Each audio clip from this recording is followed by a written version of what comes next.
안녕하세요. 고려대학교 산업경영공학부 강필성 교수입니다. 자, 이번 시간에는 비즈니스 애널리틱스 일반대학원 세 번째 큰 챕터인 어노멀리 디텍션의 이제 밀도 기반 방법론 세 번째 꼭지인 로컬 아웃라이어 팩터 알고리즘을 설명을 하도록 하겠습니다. 이 알고리즘은 단일 논문인데 사이테이션이 10,000번 이상 됐을 정도로 굉장히 이상치 탐지 관점에서는 중요한 역할을 차지하는 논문이고요. 해당하는 방법론 자체가 실질적으로 지금 이 본 강의에서는 절차를 위주로 설명을 드리지만 그게 왜 해당하는 그 방법론 또는 그 수식들이 타당한지를 수학적으로 이제 증명을 해 놓은 부분들이 원문 논문에는 이제 존재를 하고 있습니다. 그래서 여러분들은 제 강의를 들으시고 난 이후에 가능하다면 논문을 직접 처음부터 끝까지 다 읽어보시는 것을 권장을 해드립니다.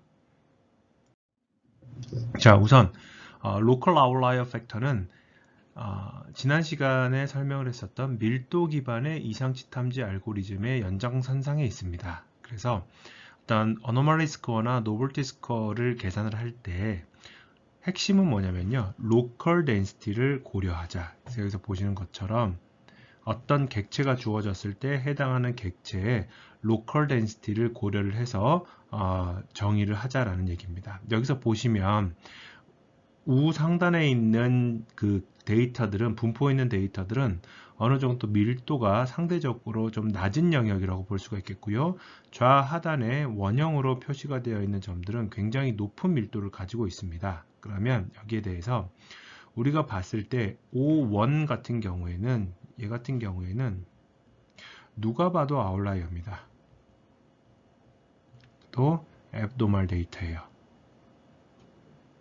근데 O2와 같은 경우에는 사실은 지금 현재 이 원래 데이터가 가지고 있는 현재 데이터의 밀도가 굉장히 높기 때문에 단순히 이제 거리만 이렇게 살펴봤을 때는 이 O2라는 객체나 또는 여기서 이 객체를 한번 볼게요.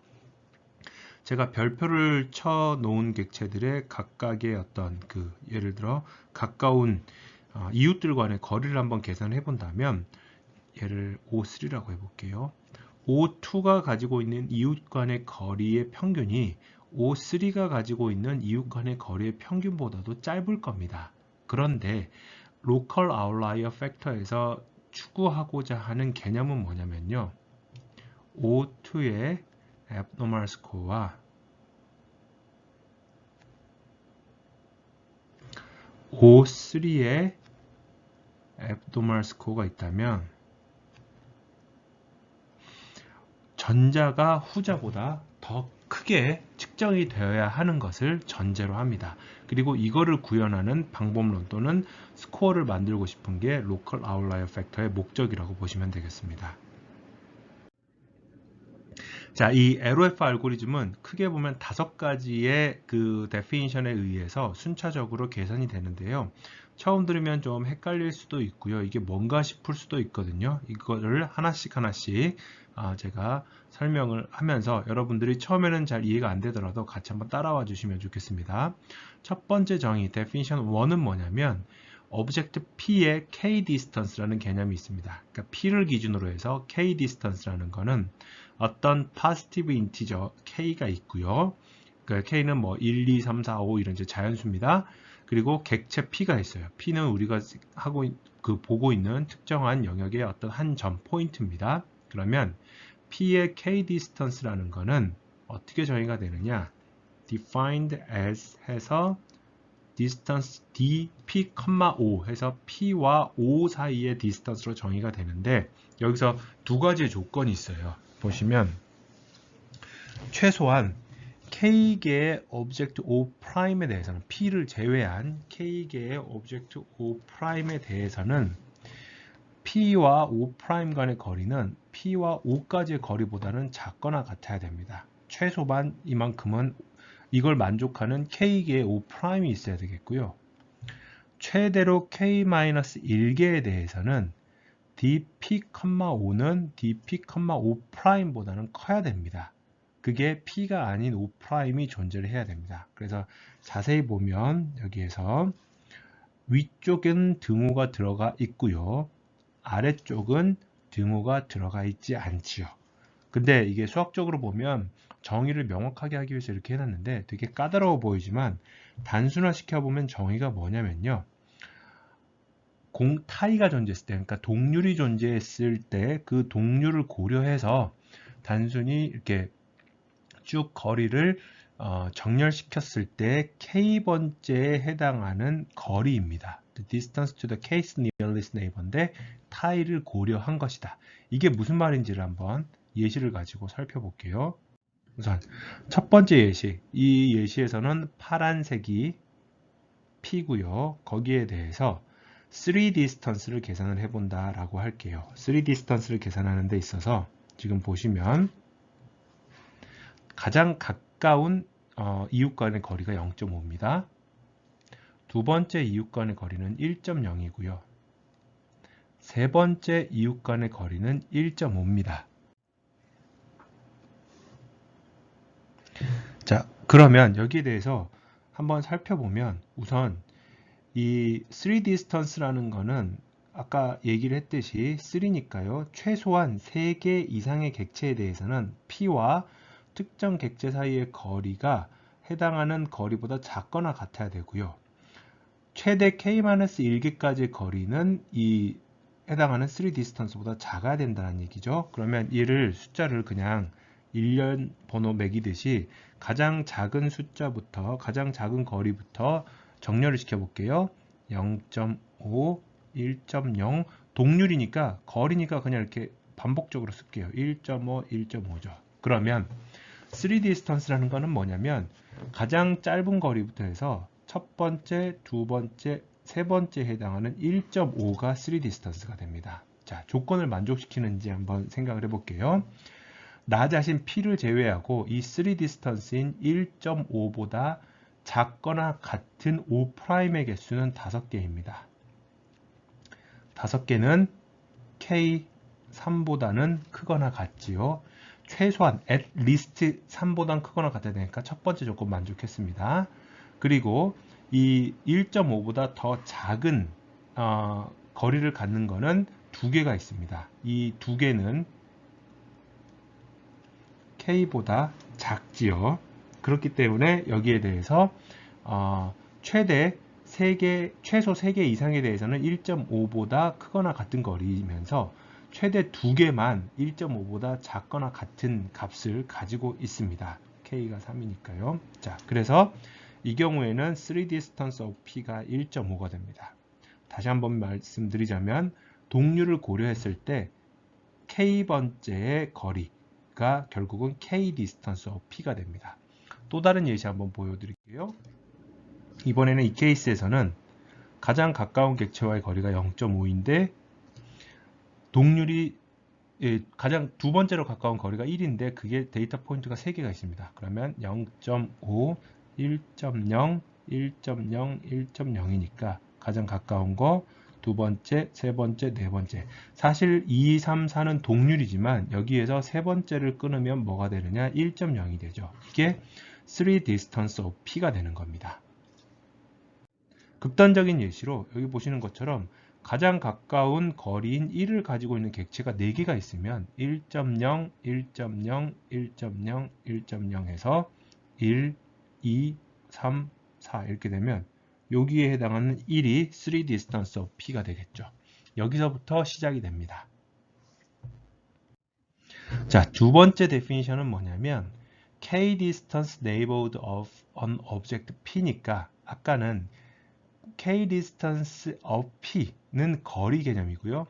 현재 지금 여기서 정의하고 있는 두 번째 definition인 K distance neighborhood라는 거는 뭐냐면 객체들입니다. 그래서 이 객체들은 어떻게 표시가 되냐면 N subscript KP로 표시가 되고요. 이렇게 표시가 되고요. 얘는 결국은 P라는 객체의 K distance neighborhood인데 걔네들은 뭐냐면 뭐의 집합이냐면 Q들의 집합이다. 근데 그 Q는 뭐냐면 현재 데이터셋에서 P 제외한 거. 그러면서 어떤 조건을 가져야 되냐면은 그 Q들은 P하고의 거리가 P의 K 디스턴스보다 작거나 같은 것들이라고 이제 정의가 됩니다. 이걸 다시 한번 살펴보자면 앞선 예시로 보자면 이 상황에서는 3distance of P가 1.5였잖아요. 그러면 그 1.5보다 작거나 같은 거리를 가지고 있는 이 녹색들이 바로 N3P입니다. P의 3distance neighborhood라는 뜻이죠. 같은 관점으로 해서 이 상황에서는 3distance of P는 N3P는 이 초록색들의 4개가 됩니다. 그러면 아까 간과한 부분이 있는데 카디널리티를 보면 N3P 현재 이 예시에서는 4가 됩니다. 왜냐하면 초록색으로 표시되어 있는 이웃들이 4개가 있잖아요. 그런데 N3P 한 다음에 지금 이게 9페이지니까 페이지 8에서의 카디널리티는 5가 될 겁니다. 왜냐하면 앞 페이지에서의 초록색 동그라미의 이웃은 5개였기 때문에 그렇습니다. 자, 세 번째 마지막으로 여기에서도 N3P는 요 초록색 동그라미들이 될 것이고요. 카디널리티를 계산을 하게 되면 얘는 개수가 4개가 나올 겁니다. 카디널리티, 개수를 지금 여러분들께 한번 보여드리는 이유는 뭐냐면 뒤에서 계산을 할 때 사실은 이 K distance neighborhood of an object P, NKP의 개수가 나중에 보정하는 팩터로 들어가기 때문에 한 번 더 주의 환기 차원에서 말씀을 드렸습니다. 자, 여기까지 해서 어떤 객체 P의 K distance와 그 P라는 객체의 K distance neighborhood의 개념을 말씀드렸어요. 첫 번째 데피니션은 거리에 대한 정의였고요. 두 번째 데피니션은 객체들의 집합에 대한 정의였습니다. 세 번째 데피니션으로는 정의로서는 무엇을 볼 것이냐면 reachability distance라는 개념을 보겠습니다. 도달 가능 거리라고 한번 해볼게요. 여기서부터 이제 다소 헷갈리는 이제 포인트가 들어오는데 P라는 객체와 O라는 객체가 무엇을 기준으로 하는지를 잘 살펴보세요. P에서 O까지의 reachability distance, 주어진 하이퍼파라미터 K가 지금 요 파트입니다. K라는 하이퍼파라미터에 대해서 P에서 O까지의 도달 가능 거리는 무엇이냐라고 물어보면 그 도달 가능 거리는 지금 보여주는 우변의 두 계산식 중에 최대값입니다. 뭐냐면 첫 번째는 P가 아닙니다. 여기서 주의를 해주세요. 여기서 이제 저만 헷갈렸을 수도 있는데 공부하다 보면 그래서 이제 주의가 할 포인트가 이게 P가 아니라 O입니다. 그래서 P에서 O까지의 reachability distance는 5의 K distance 먼저 계산하고요. 그 다음에 P하고 O까지의 실제 거리, 여기서는 그냥 distance D는 실제 거리입니다. 이거는 P와 O의 실제 거리입니다. 그러면 이걸 다시 한번 살펴볼게요. A를 기준으로 해서 3distance라는 거를 한번 상황을 맞춰보면 A를 기준으로 첫 번째 이웃은 얘가 되겠고요. 두 번째로 가까운 값이 C가 되겠고요. 세 번째로 가까운 이웃이 B가 됩니다. 그러면 지금 현재 보시고 있는 D, A, B가 사실은 3distance A입니다. 이 상황에서 이제 한번 볼게요. B에서부터 A까지의 reachability distance, B에서부터 A까지의 reachability distance니까 A의 3distance가 계산이 돼야 될 것이고요. 그 다음에 B에서 A까지의 실제 거리를 계산해야 되는데 두 개가 같아요. 그래서 그건 둘 중에 아무 값이나 쓰면 됩니다. C를 가지고 보자면 C에서부터 A까지의 reachability distance는 A의 3distance와 A하고 C 사이의 실제 거리 중에 큰 값이니까 여기서 어떤 상황이 발생을 하냐면 C의 값이 이쪽으로 3distance의 반경으로 밀려나는 현상이 발생을 합니다. 그래서 이 3distance, 그러니까 K-distance 안쪽에 있는 이웃들의 거리를 K-distance의 거리로 치환하는 역할을 하는 게 바로 이 reachability distance입니다. 반면에 마지막으로 세 번째 D 같은 경우에는 D에서 A까지의 reachability distance는 A의 3 디스턴스 하고 A와 D의 실제 거리들 중에서 실제 거리가 더 길어요. 그러면 그 실제 거리인 지금 현재 이 파트가 이렇게 되어 있는 이 부분, 여기서는 다른 색깔로 표현을 해볼게요. 이 파란색으로 되어 있는 이 파트가 바로 지금 보시는 reachability distance가 되는 겁니다. 그래서 결국은 어떤 값을 기준으로 5가 있을 때 5의 k 디스턴스 반경 내에 있는 것들의 reachability distance는 5의 k 디스턴스로 커지게 되는 것이고요. 그 반경 밖에 있는 객체들은 그냥 실제 거리가 도달가는 거리로 대체가 됩니다.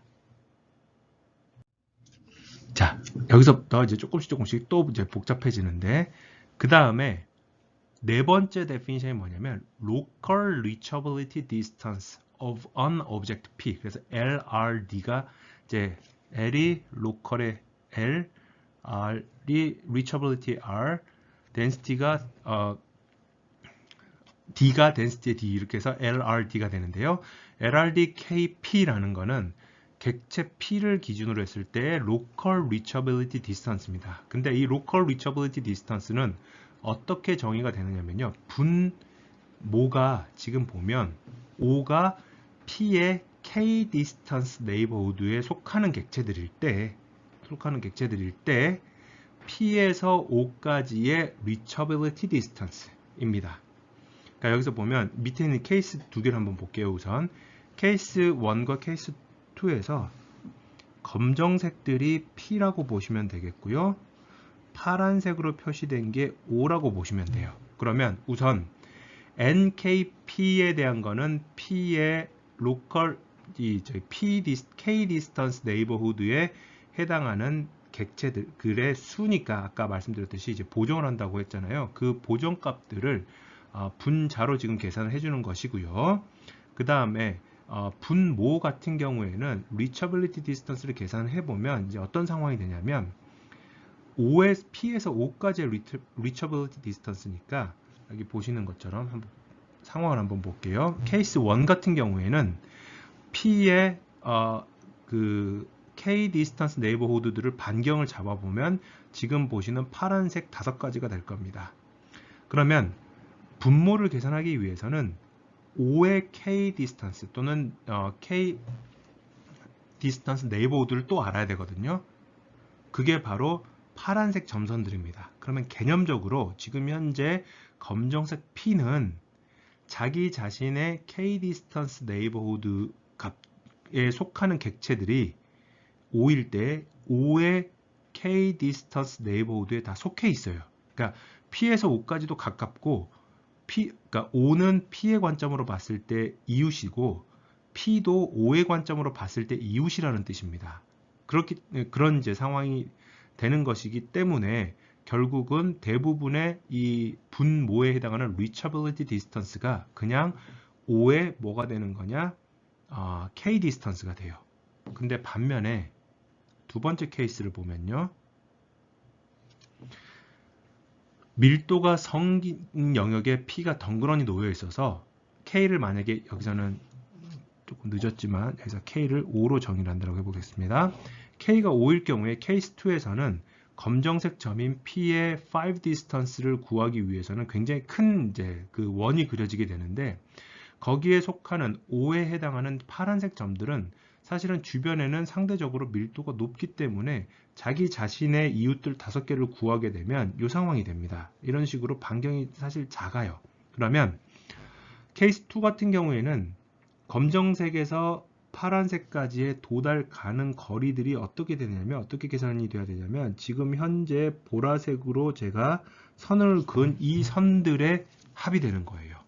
이거를 지금 이웃의 개수 K 디스턴스 네이버후드 개수인 5를 이제 이 보라색을 분모로 하고 이웃의 개수를 분자로 하는 게 local reachability density입니다. 이 말은 무슨 얘기냐면요. 결국은 1번 케이스일 경우에는 분모가 상대적으로 작아지게 됩니다. 분모가 상대적으로 작은 것에 대한 역수이기 때문에 이 해석이 이제 이렇게 표현이 되는 거죠. 밀도가 높은 지역의 한가운데에 P가 존재한다라고 한다면 denominator LRD P 분모가 작기 때문에 LRDKP는 커지게 됩니다. 커지게 되고요. 반면에 P가 이 밀도가 높은 클러스터의 중간에 스펄스한 영역에 존재하고 있으면 디노미네이터 분모가 커지기 때문에 이거의 역수를 취한 LRD는 굉장히 상대적으로 작아지게 됩니다. 그리고 아까 말씀드렸듯이 여기서는 지금 분모는 그냥 전부 서메이션 하는 거니까 얘가 하는 역할이 뭐냐면 이게 동률이 발생했을 때 보정하는 역할을 수행을 한다라고 보시면 됩니다. 이게 Local Reachability Density예요. LRD까지 지금 계산을 했습니다. 그러면 마지막으로 Definition 5에서 나오는 마지막 개념이 뭐냐면요. Local Outlier Factor 값입니다. 실제로 우리는 이제 이 값을 계산을 할 거예요. 엄밀하게 말해서는 이걸 계산을 할 건데 여기서도 보시면 LRDKP라는 이 값은 하나하나씩 식이 되게 복잡해 보이는데 하나하나씩 따져볼게요. 분모는 우선 P의 K Distance Neighborhood의 개수, 속하는 객체의 수니까 그 수로 이제 보정을 하게 되는 것이고요. 자세히 보시면 P의 분자를 다시 한번 보면 P의 LRDK 값이 분모로 들어가 있고요. O의 LRDK 값이 분자로 들어가 있어요. 그러니까 여기서 보면 초록색에 해당하는 파트와 보라색에 해당하는 파트를 지금 나눠서 지금 봐야 되는데요. 밑에 있는 1번 케이스, 2번 케이스, 3번 케이스의 개념으로 한번 보도록 하겠습니다. 1번 케이스는 세 가지 케이스 모두 검정색 점이 P가 되겠고요. 파란색 점들이 O가 되겠고요. 검정색의 원이 P의 K 디스턴스가 되고 파란색 점선이 O의 K 디스턴스가 됩니다. 그러면 이런 상황 하에서 1번 케이스를 보면 검정색 관점으로 봤을 때도 자기는 이 범위가 내 기준으로 봤을 때 밀도가 높은 영역이 가운데 있으니까 P의 관점에서도 Local Reachability Density는 큰 값을 가지게 될 것이고요. 큰 값을 가지게 될 것이고요. O를 기준으로 봤을 때, O의 관점에서 봤을 때도 Local Reachability Density는 큰 값을 가질 겁니다. P 관점으로 봐도 밀도가 높은 영역에 가운데 있고요. O도 밀도가 나름 높은 영역에 가운데 있다라고 봐도 무방해요. 반대 케이스를 먼저 보겠습니다. 케이스 3번을 보면 상대적인 밀도는 커요. 듬성듬성하니까 LRDKP, P에서부터 자기 자신의 이웃들 간의 그 도달 가능한 거리들에 대해서 LRDK를 계산을 해보면 케이스 3번은 밀도가 낮은 영역이기 때문에 P도 Local Reachability Density가 낮을 것이고요. O도 마찬가지로 낮을 거예요. 이렇게 나올 건데 케이스 2 같은 경우에는 뭐냐면 P 관점에서는 밀도가 낮기 때문에 이웃까지 도달하는 값이 Reachability Density가 작은 값이 나오는데 O들 기준으로 봤을 때 파란색들 여기서 보시는 이 제가 지금 빨간색으로 체크한 요 점들 기준으로 봤을 때는 얘네들은 상대적으로는 자기 주변의 이웃들하고 가까워서 Local Reachability Density가 커요. 여기 보시는 요 값이 나오는 겁니다. 이렇게 되는 겁니다. 그런데 지금 보면 분자의 초록색과 이쪽을 다시 한번 보시면요. 이 부분을 이제 다시 한번 보시게 되면 분자가 또 분수 형태인데 분자의 분모가 LRDKP이고 분자의 분자가 LRDK5예요. 그래서 케이스 1과 케이스 3는 LRD5를 LRDP로 나눈 거라고 본다면 큰 값을 큰 값으로 나누거나 큰 값을 큰 값으로 나누거나 작은 값을 작은 값으로 나누기 때문에 상대적으로 LOF 스코어가 작은 값이 나옵니다.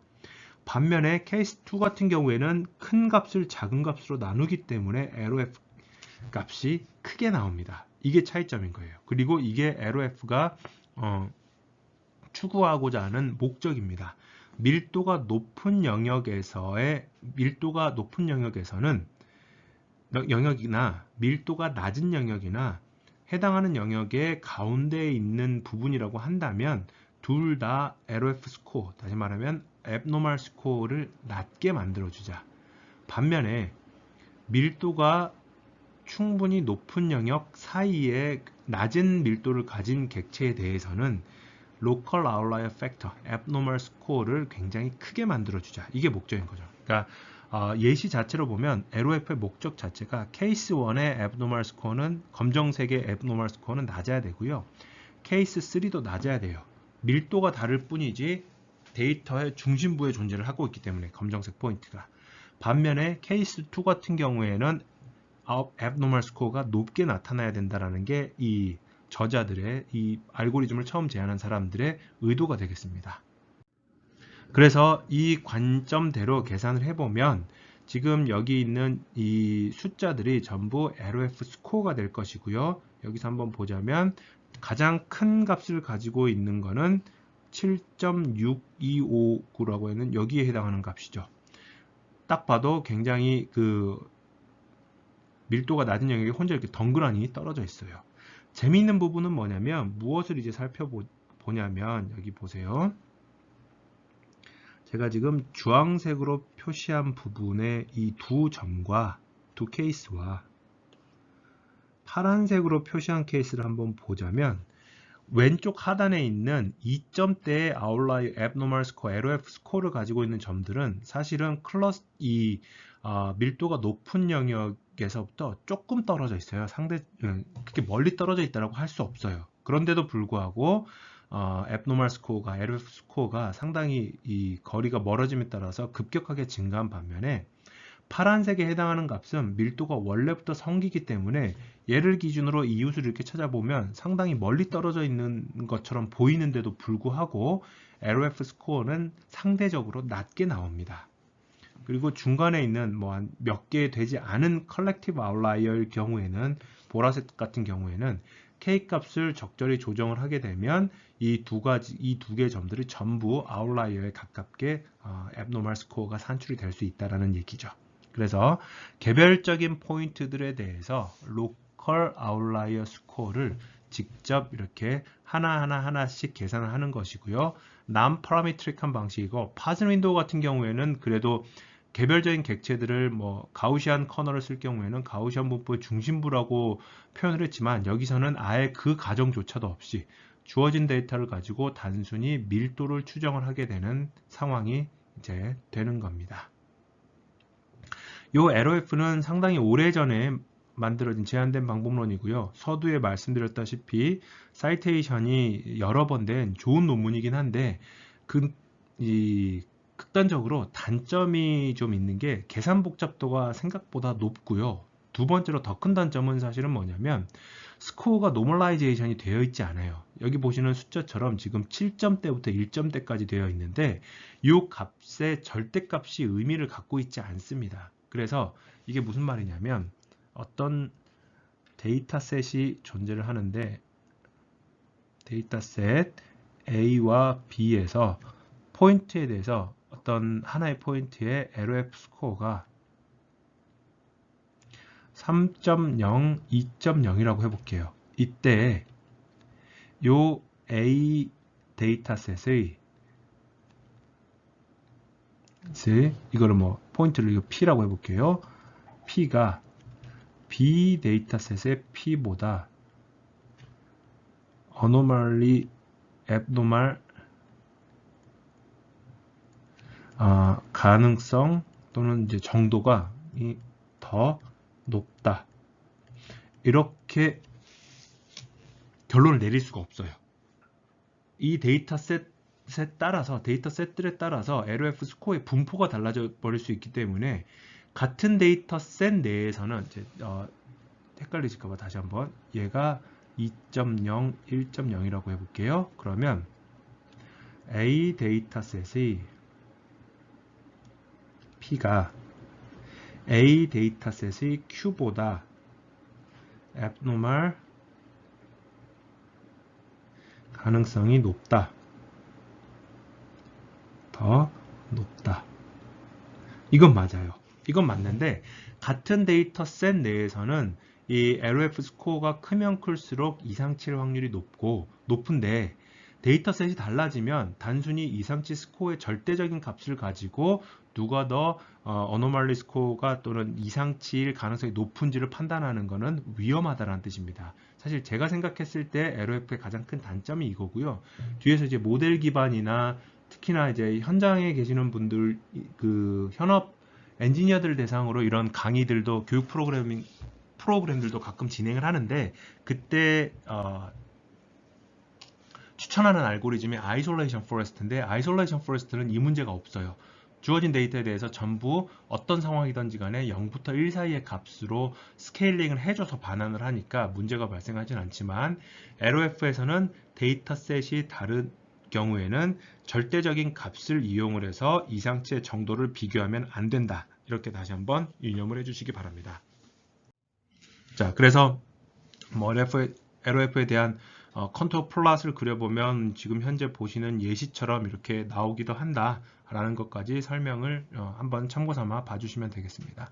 LOF는 뭐 사이킷런에도 구현이 되어 있고 워낙 여기저기서 많이 이 블로그들도 많고 설명되어 있는 자료들도 많기 때문에 사용을 해보는 데는 전혀 어려움이 없을 거라고 생각을 합니다.